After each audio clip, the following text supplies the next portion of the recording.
What's up, YouTube? Back again with Team Shenanigans here. We're here today with, JP. and I see that you're also from Team Shenanigans. I am indeed one of the OG members. All right. And what'd you do today? I got third place at the San Antonio Regional, Argent Saga Regional. All right. You can go ahead and get into the deck profile and say anything you think is necessary to say. All right, I was playing Jemial Sola. Reason I chose Sola is because Finishing Ray is the best board removal, and I anticipated a lot of Repo Bloom decks. So I decided not only is it a 2K Guardian, I can run board removal as well. Standard 5 towers, nothing crazy there. 7 standard shards, 6 standard shards. 3 hollowed crystal. This came up a lot, especially when playing the mirror match, because if my opponent was tapped out and he wanted to guardian his Juggernaut on my Juggernaut got to live because I would pump it by 500. So it came up quite a bit. And then a Corona shard is my legendary shard. In the main deck, I went with 3 Bone Scavenger. Along with playing against Repo Bloom, I anticipated a lot of Urgon decks, which I did play against several. And this card is just incredible against that deck. It forces them to play a lot differently than they would normally want to. They hold their Urgon mills if you have open mana because they don't want to just lose cards for free. So it was a very good main deck choice. Next, 3 Ancient Serpent's Breath. Like in the last regional, this card is probably the best spell in my whole deck because it just interrupts a whole bunch of different plays, especially with Urgon off the suspension list. It enabled me to shard drain and remove big creatures from the board that they would bring out from the graveyard, so it was really helpful. Like the shade? Like the shade. That shade got put on the top a lot. Yeah. 3 Mr. Kins, pretty standard. Deck thinner, fantastic card, dodges cards with his exhaustibility. 3 Azure Seer, I used it to, thin my deck as well. I only went with 2 Phantasmal Guards. 3 was just too cloggy, and then it actually worked out because I ended up playing against a Luna player, and he was just farming my tokens for tokens on his Luna, so that was pretty upsetting. 3 Phantasmal Storm. This card came in second in terms of best in the deck. This is from the new set. The ability to pop some or shoot something for 2K and then shard drain and search another one and basically do 4K to a unit was really, really good, especially with a lot bigger units getting played now. This card was really way better than I thought it'd be for sure. 3 Omega Magic Mizu. You gotta play 3 if you're playing blue. If you're not, then I don't know what's wrong with you. 3 Azure Guardian. Standard for aggro. Actually, I ended up discarding it more than anything else with Jemial. I played 2 Wavebender. This card was like 50-50. It helped me in some spots because some people were playing Jillian Sola and they were playing the 10 cost that can't be targeted by spells, the 55k Guardian, so I was able to get around it with this card a lot, so it was pretty helpful. Other than that, I only used to shoot tokens off the board. 2 Juggernaut. I went back and forth between 2 and 3. I tested 3 in the Friday night tournament. I drew it way too many times and I couldn't play it properly with any protection other than its shard drain effect. So I just went down to 2 so I could play more early game presence cards. And then all my one-ofs. Jemial Celestial Wielder. I can't tell you if this card's any good because this got discarded with the Darkness Tower more than any other card. I literally never got to play it because it always got discarded by the Darkness Tower. Good. Mayu, Staple. I lied. I have 2 of in here. 1 Stormcaster. This card in theory, with the Jemial is incredible.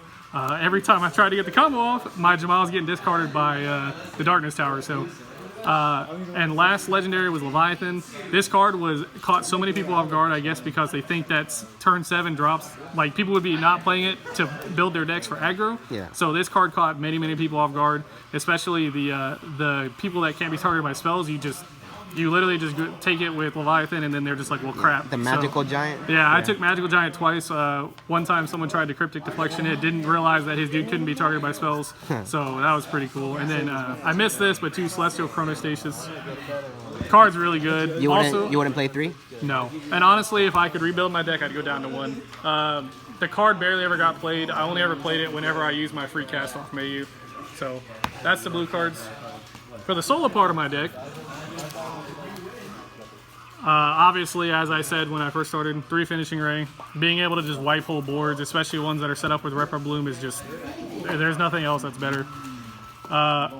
These are my random one-ofs. I ran 1 Holy Slash. I sided the other one. The reason is because I played 1 Brant. This card actually did win me a game because I had 2 or less towers, and so I came out and bopped a tower and attacked with Kins for game. So it comes up. That's the only reason I didn't run 2 Holy Slash.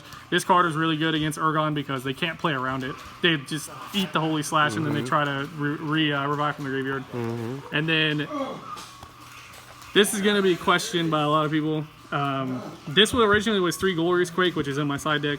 I went back and forth between Glorious Quake and Yuki. Yuki was by far better because it helped me deal with lower cost minions that were a problem for me, like any 1500s or 1000s or Repro Bloom. This card, like I would eat losing a tower, but then this card just generated me so much advantage. And being able to untap with Sola so they couldn't like run tokens or anything into it, this was like just incredible. I would have definitely still stuck with this if I knew what I was going to play. All right. My side deck, 2 Omega Magic Akari. And if you want, you can say what you side in again, or like what are these cards? So it's hard to say what I sided in because in all my matches I side decked once because a lot of my matches went the full 50-minute game ones. So that's why I built my deck the way I did because I anticipated only playing game ones. I would side this in against aggro though. Next, this came up in my top 4 match, a Twilight Night. I was playing against Jillian's Buckeye, and I was pressed for time. So I tried to pop his big Guardian with it, which it was successful, but then he had a card to stop me from winning the game. So this caught a lot of people off guard. If you're playing against any control deck, there's still a lot of Guardians getting played, so it's really like a really solid side deck card. I side decked the 3rd Jugs. This was for the control mirror match if it ever came up. This was a really interesting side deck choice that did win me the 1 game I had to side because I removed Bone Scavengers in the control mirror and then I put this in because of the 3-drop 2K and then it was a Jillian Buckeye matchup. So when I was making tokens on my towers, I was able to remove image tokens and Azure Guardian with this card. So it was actually a lot better than I thought it was going to be. I actually would play 3 if I knew I was going to play so much control. Next, 3 Glorious Quake. This card is actually fantastic, especially if you have Jugs on the board, because there's pretty much no unit in the game that can resist a 5k to the face. I only got to use it 1 time. It won me the game because I popped his Guardian and tapped his other 2 Guardians because he put them all next to each other. So, I mean, it did happen, but, you know, it's cute. My 3rd Chronostasis, this is just for the control matchup. 3 Acid Monger. Never had to side it because I ain't playing against any augment decks, but I would side it against if someone was playing Witches or if they were playing Eden with Skytree Command. My 2nd Holy Slash, I should have side decked it. I literally looked over this card anytime I side decked. And the last card was Fizzy. I considered siding this in top cut, but I was already crunched for time, so trying to side into mono blue at that point would have just guaranteed that I lost the game. Yeah. Definitely. So overall, I still believe Argent needs to be on the suspension list. That card is bonkers. There's actually 1 playing in the finals right now. So, but not as many Repro Bloom decks as I anticipated. But I do think that when people find the best like aggro Repro Bloom decks, it'll be much more represented. So, and shout out to Team Shenanigans Gaming and Phil, another cleanly ran, awesome regional. And to my boy Anthony Ivy, who needs to stop working on Saturdays and start coming to regionals. All right. Thank you. Thanks.